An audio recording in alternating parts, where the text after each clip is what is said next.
Happy Thursday, everybody. Andy and Steve from WagerTalk, SportsMemo.com. Welcome to The Road to Millions. We did not have a show yesterday. Why? Because my internet was out for most of the day. We had a massive hailstorm. Internet is out, but beautiful day, so we are back at it. We're going to go over the sneaky play of the day, stat of the day. We'll go over some NHL and NBA props, and then Ken is coming on to go over a nominee for the Unbreakable Sports Record Hall of Fame, and we already recorded it, and Ken crushed. Absolutely crushed it. So this is a great one.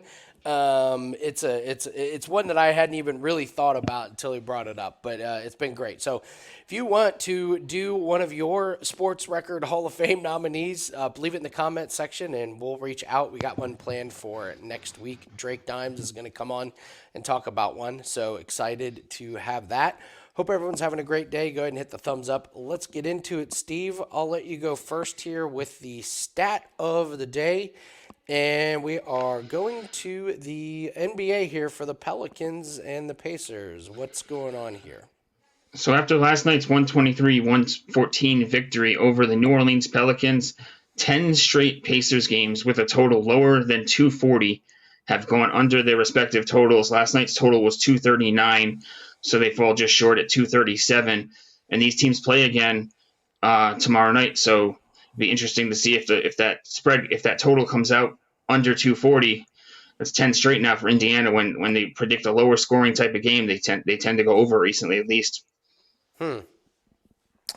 Yeah, Pacers. Listen, we got a nice future. I believe that was one of our favorite futures was the Pacers total wins. They're looking good. So we dodged a bullet. Halliburton when he hurt his hamstring. I thought he might be out for months. Instead, he was out for a couple weeks. They weathered the storm. So interesting looks there on the Pacers and the Pelicans coming up on Friday. Sneaky play of the day. I mentioned this one on a video. Listen. We're playing streaks. He's made one 3-pointer in 8 games in a row. Why not? Let's go for 9. Why not? It's 13 out of 18 games since his return. Obviously, the difficult part about this is he doesn't take very many. The other night he was 1 for 1.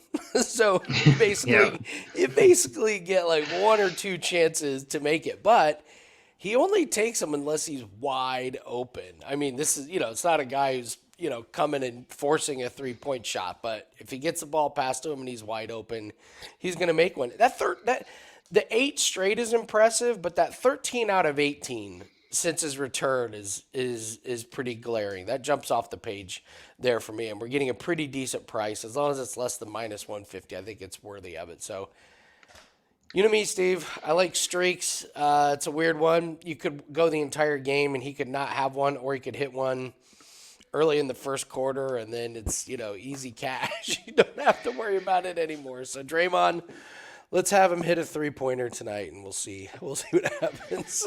So, Yeah, Draymond. I saw that one that he hit the other night, and it's like almost disrespectful sometimes how they just leave him wide open, but he's willing to just say, okay, you're going to leave me wide open. He just pulls up and shoots it with all the confidence in the world, and he buried it. You know what I mean? So there's just points where I feel like the defense really obviously has more problems to deal with Curry and company, and they leave him wide open from on the perimeter sometimes, and he makes them pay for it. Absolutely. And yeah, I mean, that's the thing. They're open looks. I mean, it is. Yeah, he's going to get an open look for sure. So, interesting there on Draymond over the made 3-pointers. So, all right, guys, what do we have up at WagerTalk, SportsMemo.com? 5% UFC play is up, coming off a really nice cash last weekend in UFC, and we got another banger. Don't forget, bare knuckle fighting is this weekend. It's Saturday, not Friday. I think I was telling people it's Friday. It's actually going to be Saturday after UFC. So UFC starts middle of the day, about 2 o'clock Eastern time, and then after that is bare knuckle. And let me tell you, Steve, I don't know where they found these people to fight in the prospect series for bare knuckle up in Canada. There are people that have not fought before fighting each other that have not fought before. That's the level of competition that you have up there. There are some horrific fighters in this one, so I'm very, very excited to bet on bare knuckle. We got an NHL play that is up 33 and 16 run. We're at 64% on NHL plays. Did not have a play last night, which I regretted because the play I was going to put up, it ended up hitting. But tonight's a huge slate. We got that play that is up right now. So grab that over at WagerTalk.com. And Steve, I know you got a 5% play that's up, correct? Yeah, I have a 5% play in the NBA for tonight. It comes along with 2 NHL player props. I've only had 4 or 5% plays on the month, and I've cashed the last 4 of them as well. 15-7 hoops run and number 1 across the last few weeks across all sports over at Sports Memo. So check out that 5% play. And like I said, it comes with 2 NHL player props as well. Love it. Let's get into some NHL and NBA props here. Let's start in the NHL here. If you're looking for guys that have done really well on shots on goal, there's 3 of them going tonight. You got, what's interesting, you got all different numbers here. So you got Braden Point, 2.5 shots on goal, Jack Roslovich at 1.5, and Tage Thompson at 3.5. All of these guys have gotten to 7 games in a row. Kind of interesting because, especially Roslovich, he hasn't been doing it all season. Only 46% of the season, but he's been on fire here recently.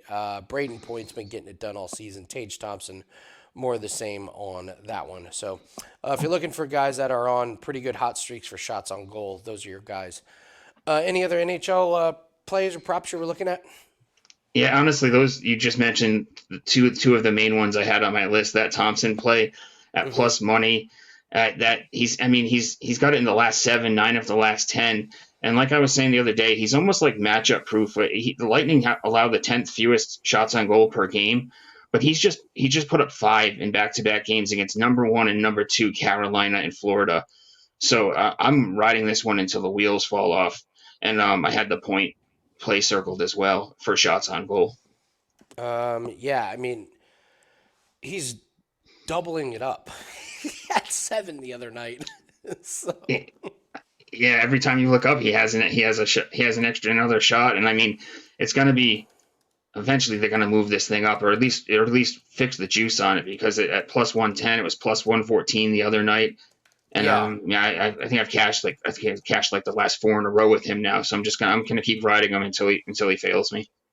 Might as well, man. Absolutely might as well. So, let's take a look at some points. I mean, my boy Brandon Hagel, I'm laying off. At some point, you just have to say this streak is unsustainable. I've hit him twice this week. He's hit it 14 games in a row.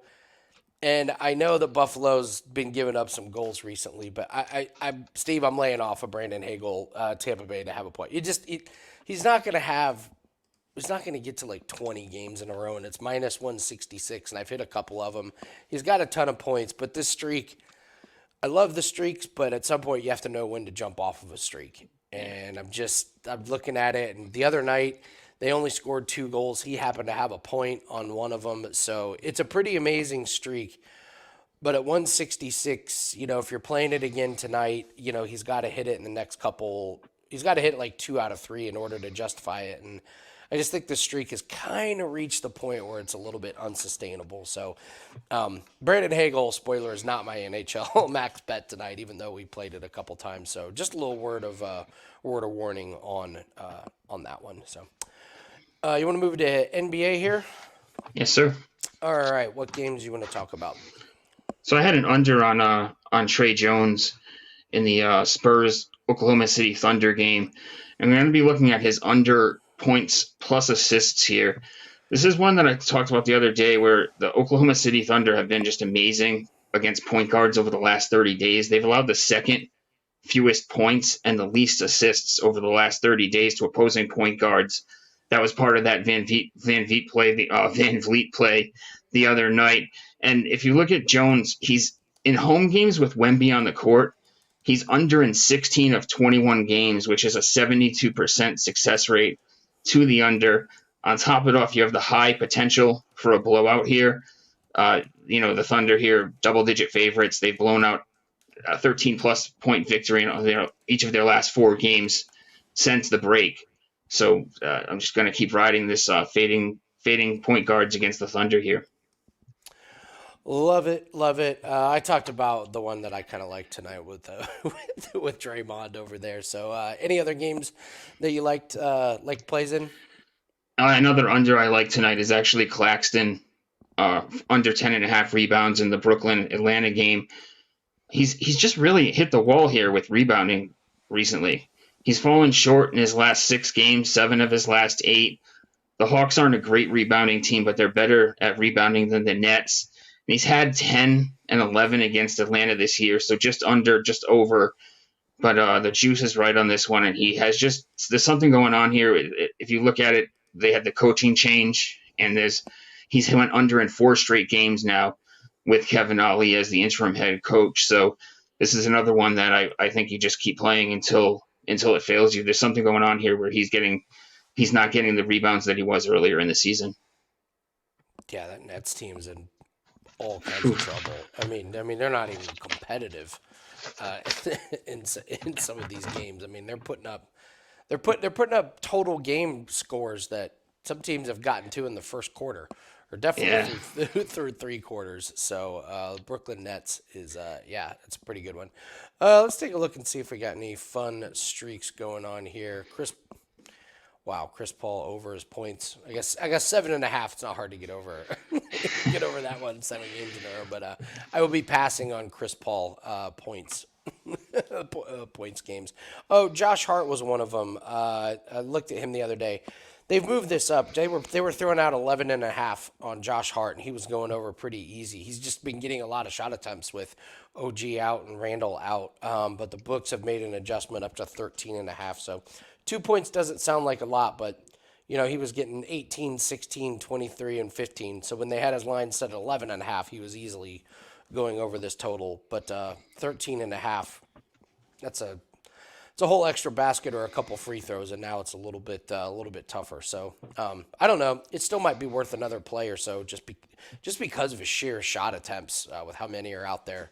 And I believe it correlates with his 3 pointers. When he hits his 3 pointers, he generally goes over his point total. Obviously, makes sense, but he could be a little streaky from 3 pointers. So Josh Hart was one that might be worth looking at. So, any other NBA plays? The only other one I wanted to bring up was Jimmy Butler, over 20.5 points for tonight. He's I got saw the this one. I like it. finals rematch against Denver. He's went over in 6 of his last 7 games against the Nuggets. Hasn't faced him yet this season. But if you look at it, he's averaged 13 plus field goal attempts in his last 10 games. When he plays Denver, that shoots up to 18 plus per game. He's also just been in a groove recently, over this in 7 of his last 8 games, and he had 22 against Portland after that suspension. I was expecting a big game out of him in that one. You know how he's an emotional guy, so after a suspension, I'm expecting him to keep it going here, and he loves playing the Nuggets. So give me the over on Butler tonight. He's another one that's been on a tear with 3 pointers. It's juicy. I mean, minus 215, but he doesn't. I don't know. I never really thought of Jimmy Butler as a 3 point shooter, but he's kind of in the same Draymond thing where he's hitting a ton of them. I don't know. It might be time to. It might actually be time to go the other way. I mean, just look at his season, and he just doesn't go on these. He doesn't go on streaks this long. Like he's never been a big volume 3 point shooter. So you're getting plus 165. I wonder if it might be about time that he doesn't make any 3 pointers. But I like where you're going with the points. So if you like his over points, I'll probably stay off his 3 pointers there. So all right. Any other NBA plays? That's all I got for today.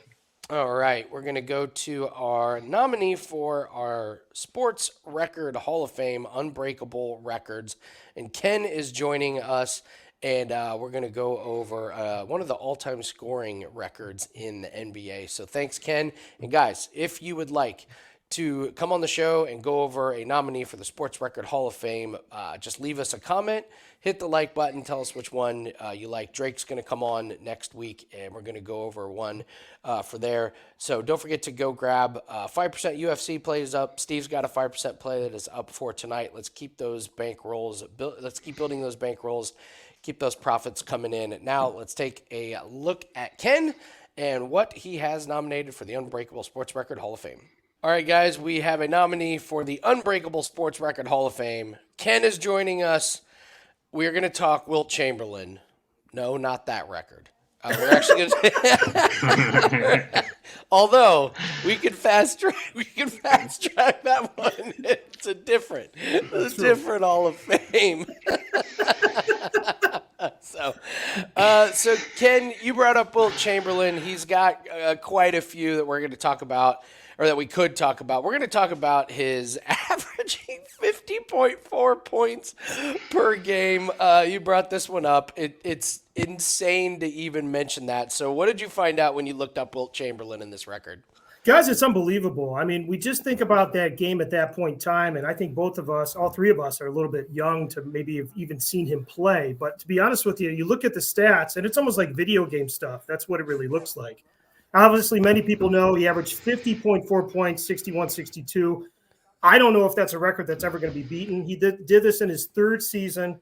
And let's remind everybody, in 61-62, you didn't have all these players that were big, like Shaq and stuff like that. He was 7'1" and weighed 275 pounds. So it's not exactly easy to move him around. I can't imagine there was that many guys that could guard him besides Bill Russell. In that season, he played in all 80 games. These are the stats that are amazing. And so just like you guys do with betting, you check your sources, you check your information to make sure you're giving the right information and you have the right stuff. He averaged 48.5 minutes per game. And I'm like, Ken, that's wrong. It's actually not. He never came out of a game. He played all 48 minutes of every game, and then he would play in overtime. So this reason this is 48.5 minutes per game is in overtime games, which was 7 of them, he logged all these extra minutes. One game, the guy played 63 minutes in a game. 63. And that was actually in a loss against the Lakers. Now, here's the part with the stats that just blew my mind. 80 games, 80 double-doubles. Can you imagine betting on that now, Andy and Steve?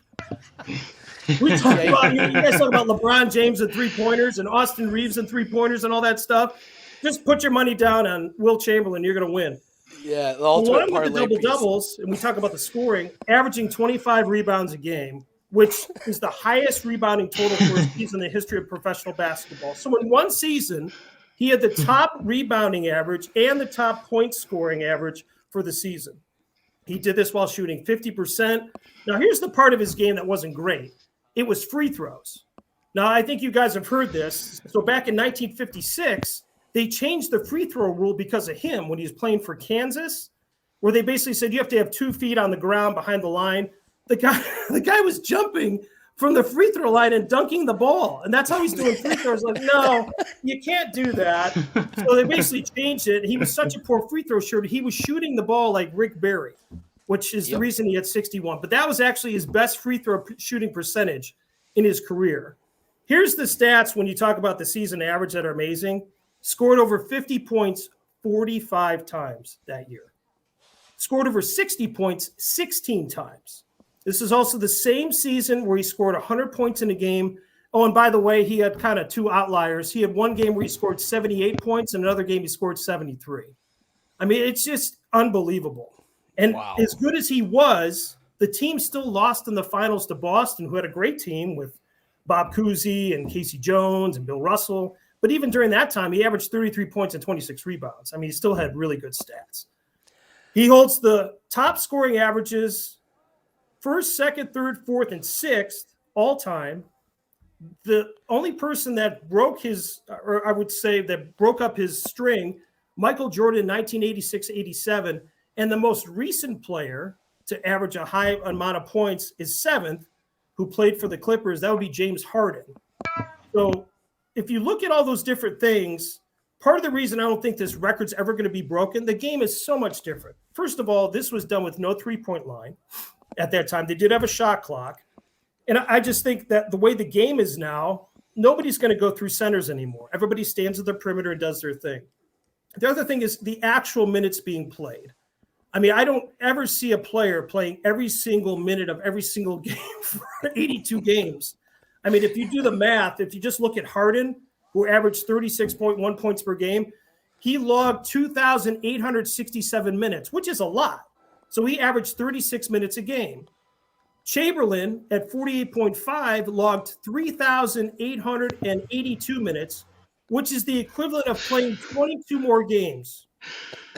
If you look at the math and you look at all that, there's no way anybody's breaking this record. It's crazy. That's a pretty amazing, compelling case. I mean, obviously, we don't. There's no argument. No one's gonna average 50.4 points. The minutes is amazing. That I didn't even realize that he averaged more than 48 minutes insane. per game. Yeah, I mean, I would say you're gonna be hard pressed to find anybody that's gonna play every single game of the season, let alone trying to actually play every minute of those games. So yeah, he gets there by the minutes. I listened to a podcast where Rick Barry was talking about him and his free throws, and Rick Barry was saying he could have been better. And it was really funny because Rick Barry was like, I don't understand why he won't shoot underhand. That like his best season shooting was underhand, and Wilt just said he felt silly. And he was like more worried about how he looked.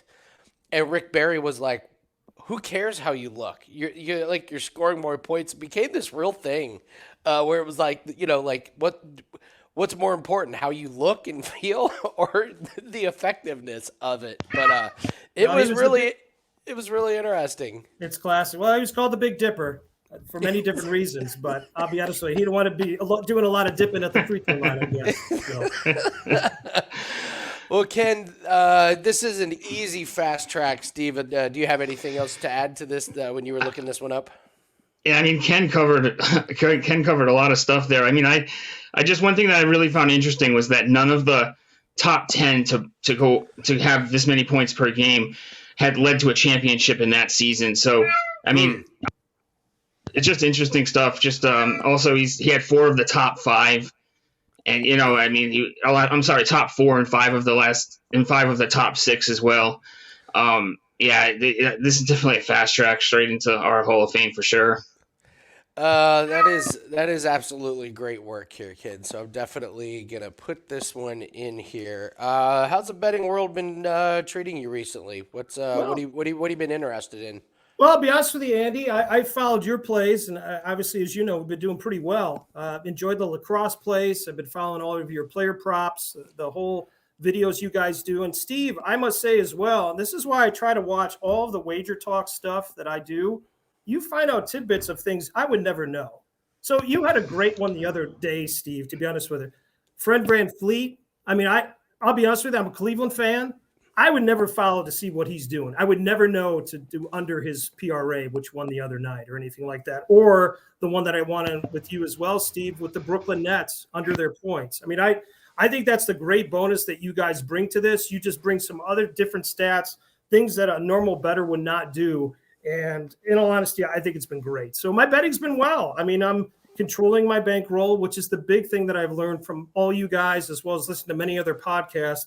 That's the biggest way to make sure you're not going over your head or anything like that. So it's been fun. I'm not going to sit here and say I'm going to make, thousands of dollars doing it, but I'm ahead. And if I'm ahead, I think that's half the battle.